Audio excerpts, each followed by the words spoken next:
তো আমি হঠাৎ করে এই জায়গাটা নামতেছি, অবশ্যই কারণ একটা আছে। এর আগের বার ছ্যাঁকা খেয়েছি, চলো তোমাদের আমি আমার অতীতের ব্যাক স্টোরি দেখাই। এর আগের ম্যাচে ঠিক 12 ঘন্টা আগে এখানে নামছিলাম, 10 মিনিট আগে এখানে নামছিলাম এই ম্যাচটা। তারপরে এই যে মেরে দিলাম পাখিকে মেরে দিয়ে টিম আপ করলাম, পাখি টিম আপ করলো।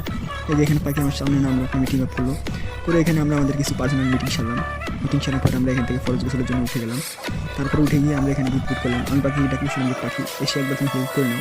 এর ভিতরে পাখি কিলোটা বইয়া পাইছি, দেখো ভাই অসাংঘাতিক পুরো।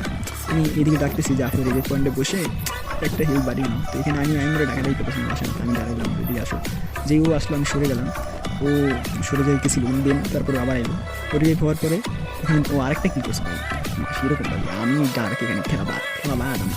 আচ্ছা পাখি তুমি যদি দেখো তোমার তো ফ্রেন্ড জিজ্ঞেস পাঠাইছি, আর আর্কেডার কয়েন ওয়ান সবসময় সিঙ্গেল আছে তোমার জন্য কয়টা সিঙ্গেল। তো এখানে একটা আমি করে দিলাম, করার পরে এখানে আমি দ্বিতীয়বার ডিবে পেতে যায় আমার সাথে পাখির কাছে আবার নামছি, পাখি মিটি খাইয়ে দিয়েছি অনেক বিল পাওয়া। তোর কাছে আমি বিনা লুডে মানে রিভেন্স নিতে এই ওরা মারা দিয়েছে, পাখি আমার মেরে দিয়েছি স্বাভাবিক ক্রিয়া। পাখি এখান থেকে কী করে, সে আমাকে এখানে ভালোবাসা তার রিজেক্ট করবে না আশা করি। আমি এখানে খুব মন খারাপ হয়ে গেছিলো, তাই ও আমাকে প্রপোজ করতেছিল বারবার। যদি আমি আর বাচ্চা নেই তো পাখি ফ্রেন্ড রিকোয়েস্টটা দয়া করে অ্যাকসেপ্ট করে নিও, জানে মান